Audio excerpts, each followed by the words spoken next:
I'm gonna Okay, perfect. hit record. All right. All right. Hi, Andra. Thank you so much for coming on the podcast. We were chatting a little bit before we started to record, and I was explaining to you that, eczema has become one of those things that it seems like every other parent I talk to is struggling with it, much more so than I would say when my kids were younger. I have older children there. My son is 20 and my daughter is almost 18. And I think my daughter had a little bit of it, but it wasn't anything that was too pervasive or anything that we even really sought treatment for. So before I even get into it, first, I want you to introduce yourself. And then I kind of want to jump all into like eczema 101. What is it? What are we looking at? And just sort of the beginning steps of what you start to see with some of the people that you work with. Yeah. My name is Andra McHugh. I host the Eczema Kids podcast and brand, and I do health coaching surrounding this whole issue because, as you said, it's pervasive at this point, and there's going to be at least 10% of your audience, that's struggling with this specifically, if not Hmm. more. And it's a real shame because while it sounds benign, eczema it's an autoimmune condition. So it's really quite serious. And for me, it's just this alarming sound bell that says, we need to change some things. And I'm just one of those like classic make your mess your message type of Yeah. tale. I have 4 kids now, but when this became like a really big issue for us, I had 3, and I just found myself in a time when I had a 2-year-old with head to toe eczema. It just like came on like overnight, seemingly. It was very strange. And then my third daughter was just born with it. Like on the Mm. hospital documents, they said she has a neonatal rash, and then she's got worse and worse and worse. And her whole little body was just on fire. And it just I at the time I was working in the dental world in doing like OSHA seminars for dental professionals, and then Mm. and while I was pregnant with my third daughter, I was in like one of the most prominent hospitals here in the dental ward, and for that, and just also like cesarean births and a bunch of reasons, like I knew like my kids had this kind of deficient gut flora, and probably a higher than normal like chemical exposure, and like then that's where we were. And I took them to the pediatrician because that's what you do when your kids aren't well. You take them to the pediatrician. And, I remember leaving that appointment. My third daughter was only 2 months old, and I was crying because I was basically shamed. Like, they're like, this is really bad. And I said, I know, this Mm. is why Mhm. I'm here. Yes, this is horrible. Like, I don't know what else to do.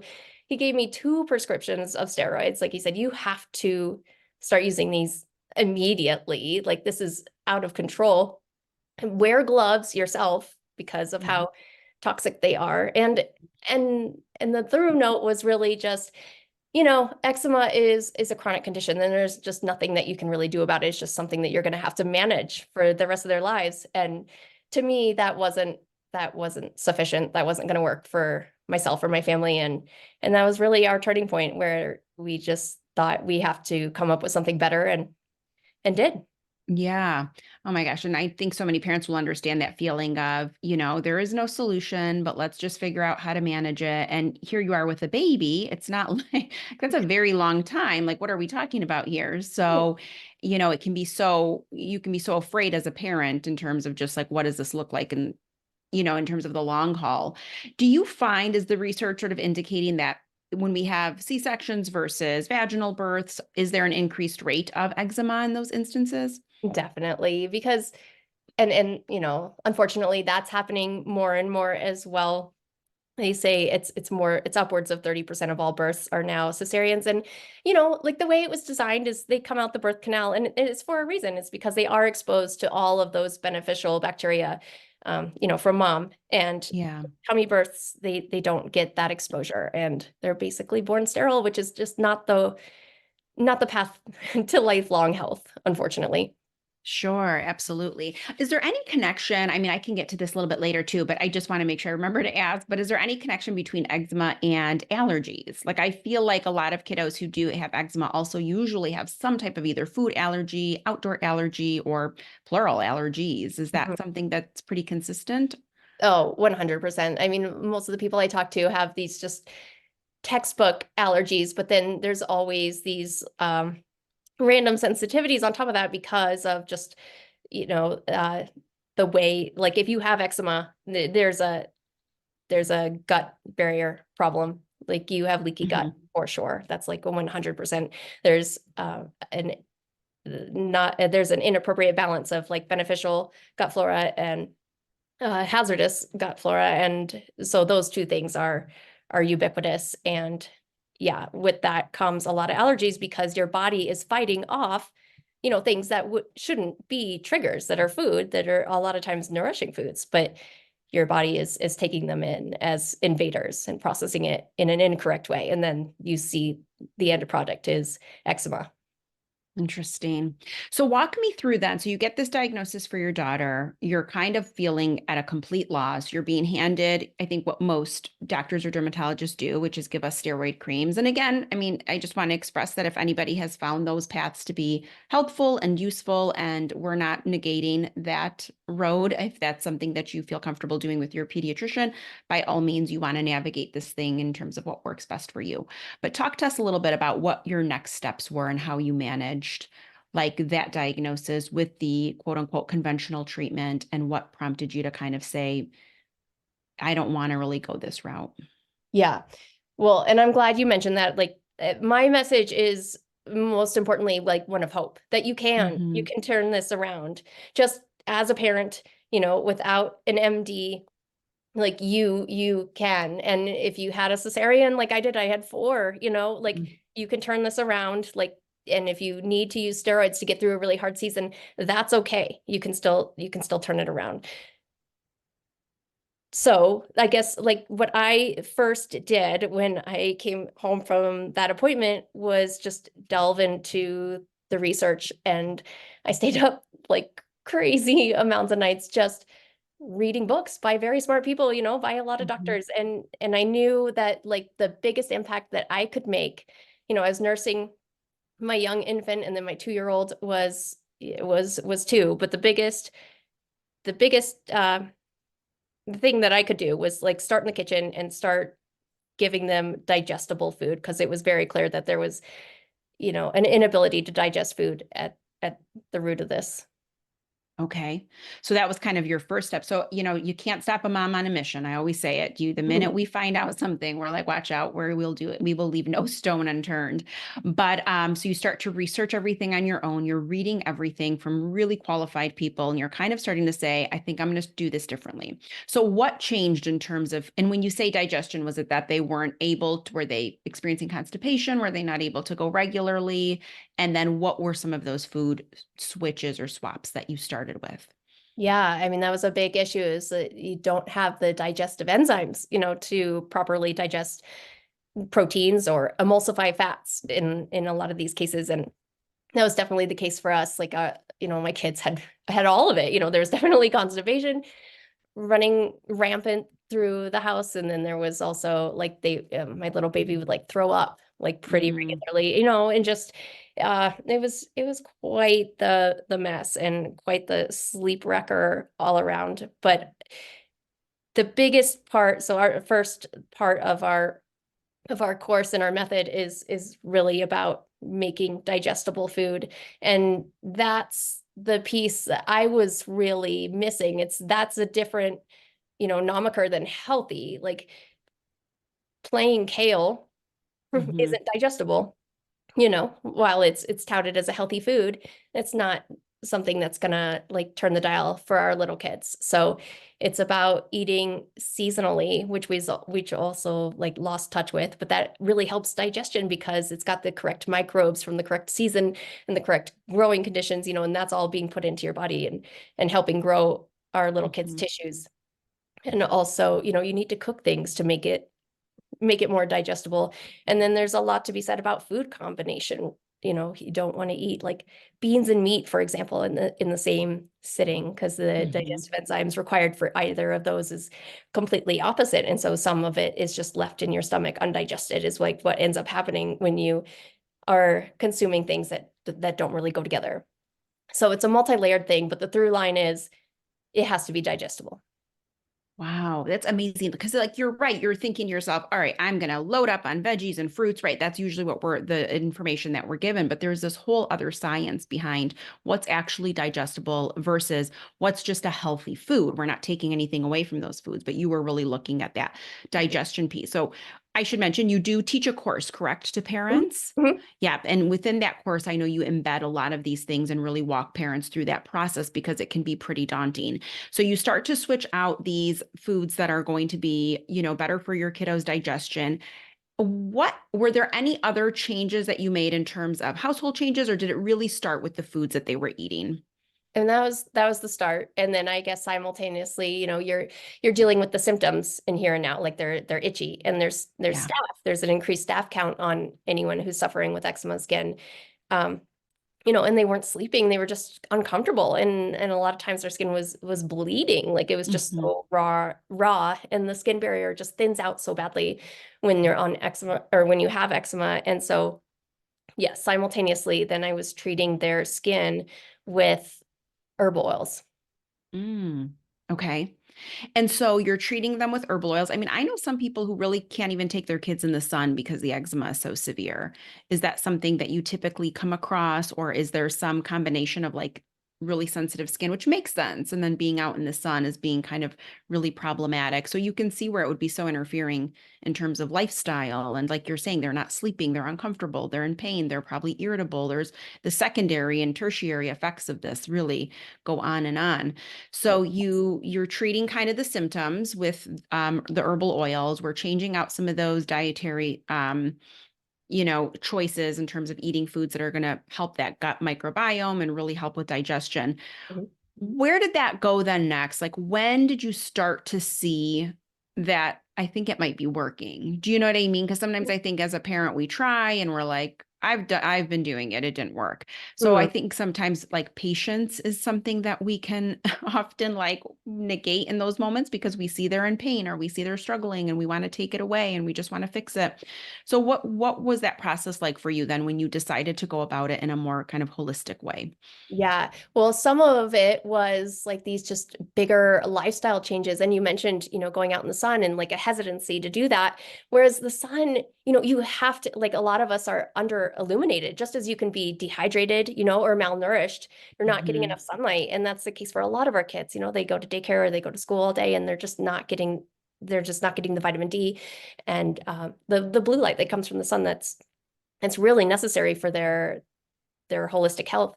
So that's part of it. It's like, for any autoimmune disease or just uh, people in general, like a healthy practice would be to get as much sunlight, honestly, as you can, but without the chemical sunscreen and without overdoing it so that you're not burnt, because that's Sure. yeah.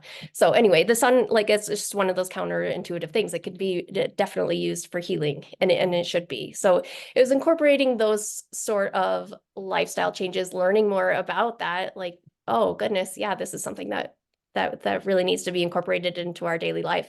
And then I was just thinking about, what can I do to make our environment healthier and less triggering, because there was clearly just, like you said, so many things happening. It's so multifaceted. It's like a very hot, very dry and mobile type of condition, like it would move all around, and it was hard for me to decide, like, oh, is this even a flare right now? Because it just always looked like a flare in both of them. Like it was just Yeah. traumatizing for us, for my husband and I, and them. But then I really started to dive into the research of water and EMFs and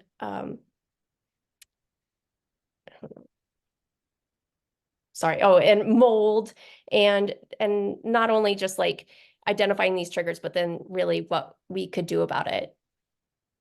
Yeah, definitely. So I'm so curious to know, does it take a while to start to see the effects or to start to see the healing happen? Or do you find that it doesn't actually take a while? You start to see some real amazing changes in terms of symptoms or the way the eczema is presenting. How long? I mean, it's probably not the same answer for everybody, but I'm just curious to know. I mean, within 2 weeks, my clients are seeing a turnaround. It's certainly not fixed. And, most of my clients come to me in a pretty bad way, but you see the changes. Like a lot of them say, like, I see little bits of progress every day because you're in it, you're there, and you notice. And even just with the skincare stuff alone, it just you can see the changes bit by bit by bit. And for me, that's what gave me the motivation to keep going. Yeah. Oh my goodness. I know. And so I'm guessing that they're better now. Is this correct? Am I, because I think I Yeah. know I've read some of the work that you've done, and I know that you sort of consider them to be, quote unquote healed, or at least that eczema doesn't kind of rule the roost anymore. Is that something that's always ongoing in terms of always making sure that they're eating a certain way? Or does the body adapt and start to say, like, okay, I have a balanced immune system now. I'm understanding that I don't have to have these inflammatory responses. What does that look like in terms of like the biology of it? Mhm. Uh, yes, I would say like we've completely reversed it. Like my little 6-year-old, who was that 2-year-old at the time, I mean, she's got the strongest digestion of anyone. Like she can just eat anything and power through anything. And she's on swim team and, like regular chlorine, all the things. Like she's fine. And she doesn't even use lotion and she has the softest skin.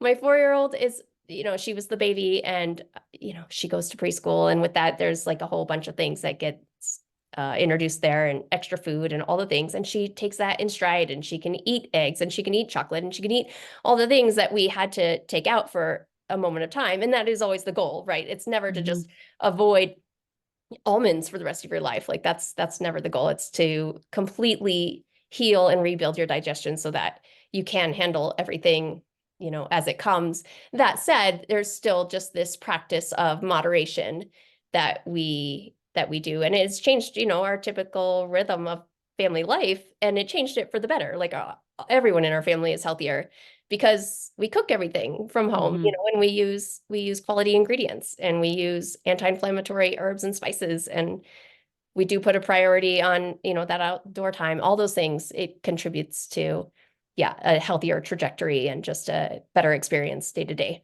Yeah, definitely. I mean, I'm a big believer in all of that, and I cook a lot myself and always have. And I think like, we know more now than we ever did in terms of what's in our food, where is our food coming from.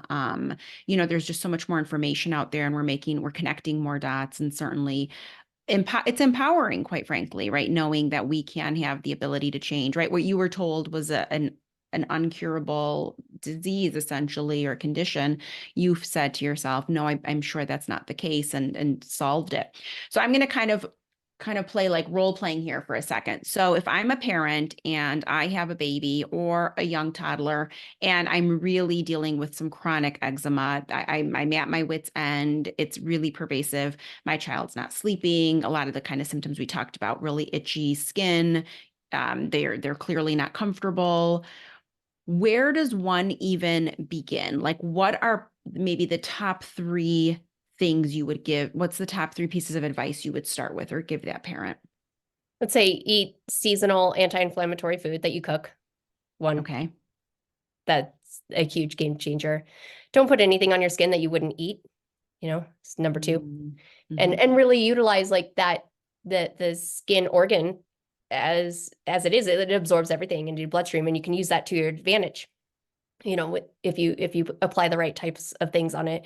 And then three, I would start to really take in your environment, like do the mold test, that you probably don't want to do, and really take a look at your water, just those everyday influences. And as I said, they're just growing at such a rapid rate and they're building their tissues and their cells are regenerating every day, and that's the blessing. But then when we regenerate those cells, we just want them to be stronger than they were before. Perfect. And in that same vein, what are the couple of things that you would say absolutely don't do, or we know that this is inflammatory outside of like the chemicals and things like that? Like you mentioned some already where there's like foods that we perceive as healthy, but those aren't great in terms of like your digestive enzymes and what's going to help your child in terms of digestion. So what are three things you'd probably say to stop doing?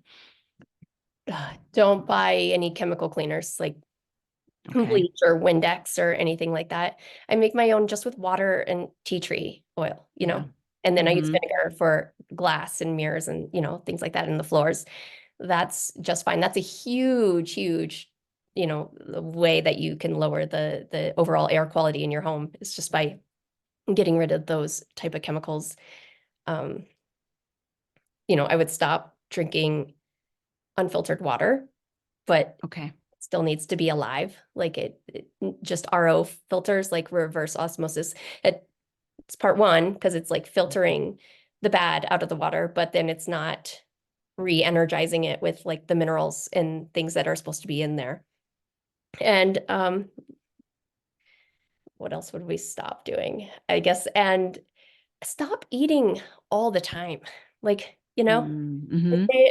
it's just there's this like the thing with little kids is people are so worried about the number of calories that they're taking in, and they're just like Yeah. feeding them usually junk, Mm-hmm. 24/7. It's just Yeah. as long as they're awake, they're like eating, and they have these little plastic cups with like dry, hard foods in it, Mm-hmm. like those Yeah. like yeah, a bunch of those things. And that just those dry, hard foods, that's like one thing that you wouldn't want to do for eczema because it dehydrates you, right? And they're Mm-hmm. already chronically dehydrated. But yeah, those three things would really, really move the dial. Yeah. Do you put minerals in your water then after you filter it? I know people who do that, or they add like mineral drops or different things like that. Yeah, I've tried and I put mineral drops like in the mason jar when I soak beans or something like that overnight. Hmm. But we have an under the sink water filter that remineralizes. Oh, hmm. So it's Yeah, I kind of know like, there are so many different options now on the market in terms of like what to do when regarding, filtering your water and all of that. And I mean, it's amazing and it's interesting how we can really start to change these things on our own and, make some of those swaps that you described. But it really is a whole environment change, right? From the foods that we're eating, from what we're eating, how much we're eating, to then just what products are we using? What is the air quality in our home? Is there mold in our home? Like it sometimes can be the thing that can get us to look more deeply at the toxic load all around us to really start to make better choices, not just for your kiddos who have eczema, but for everybody, right? And my guess is you all probably benefited from the changes. yes, 1000%. And like your show, I mean, that was the reframe. It's not like, oh goodness, our kids came into this world like so disadvantaged. It's like, okay, we have to address this. Like our attentions were focused, and now holistically, all of us are doing much better, all six of us. And yeah, we're able to impact, friends and family as well. And Yeah. It's amazing. Do you see any correlation with, I work with a lot of kiddos who have ADHD and children who have a number of different diagnoses, and there's a lot of conversation around like dyes and foods and things of that nature. Does that kind of all fall in? I mean, I know obviously it can't be good, but is that also one that you would kind of say certainly can be very inflammatory, or, what's the research out there regarding the dyes and the food and skin conditions, inflammatory responses, things of that sort? yeah, 1000%. It's really on the same scale. Like if you just like envision, this line of autoimmunity, like some people, it comes out through their skin, and some people the inflammation like really resides in their brain, and then they end up, yeah, Mhm. they have, Mhm. ADHD or these other challenges that really do change your child and really um, change the way that your household operates. And it's just something that you have to deal with, but it is a continuum, I believe, and nobody would be unserved by just cooking more, by eating more anti-inflammatory foods, by using more spices. Yeah. There's not one person that wouldn't benefit from doing these type of things. Okay, so just to play devil's advocate, let's say somebody comes to you, and I'm sure this has happened, and they're like, My 2-year-old is so picky. They will not eat the foods that you're describing. There is no way. And then we're going to deal with not only a kiddo who's irritable because of all the things that they're experiencing with their eczema, but now they're hungry. So, where do you begin there for a real picky eater? Yeah. I have clients from both ends of the spectrum that they're like, I'm already cooking, 4 different meals, and this isn't going to work. And I have people that are like, well, I'm making one meal, but it's not really serving anyone, and my toddler still sticks up their nose. And some of my clients, have older children, and they're really more autonomous, and they have to make their own decisions and be relied on to choose for themselves, like at lunch and at friends and all the things. So I I would say you make what you make. Like that's it. There's Yeah. one option Hmm. per meal. Sit down to eat it. If you don't eat it, okay, you can't force anyone to eat or sleep or go to the That's right. bathroom, right? Hmm. Like those Yeah. are kind of the three laws of parenting. And Hmm. I just abide by that. There's always nutritious, really good tasting food served Yeah. at every meal. Like I know that it's not snips and snails and puppy tails, right? Like this is like good stuff that tastes really Hmm. delicious. We're all eating it. And it goes a long way in showing them, when you're eating it, like don't have then a side dinner of processed junk, like everyone's Yeah. eating the cauliflower. And like my 4-year-old seriously the other day was like, I love yellow cauliflower. Like, Yeah. and we're like, but she's grown up this way. She's 9 now. She's a tougher sell. Like she doesn't love it. And so we have some rules to help with that. It's like we do one sugar event a day, and if it's after dinner, like you get to do that after you've eaten your vegetables, like just that part of the meal. Like you don't have to Yeah. do a clean plate club type of things. But yeah, really just sitting down to eat as a family that you get to you get to show them the behavior that you want them to engage in, which goes a long way. And it just helps with family connection and lowering, their cortisol, and that makes things more digestible in that way. But really, it comes down to this is it for today's Yeah. day. Yeah, Take no, definitely. yeah. Oh gosh, this is so helpful. I think so many parents are going to hear what you're saying. And if they're in the throes of this, I know they're going to come your way. Where can people find you? How can people get access to you and your course? I know you have so many, good insights and pieces of wisdom that are really going to help parents who are in the throes of this. Yeah, yeah. So if you're I don't know where to start, I have 2 freebies. Like I have like a seasonal best foods guide and a product guide for eczema management. And those 2 things are free, all at my website, eczemakids.com. We do have a course. We have a DIY and a VIP option, which involves a little bit more coaching. But either way, you can go through it and you tackle it step by step by step. I mean, my journey would not have been nearly as long as it was had I just Mhm. had a path. Like I would have given my right arm to just for somebody to Yeah. tell me holistically, something that's serving their better health, what what I should do and Hmm.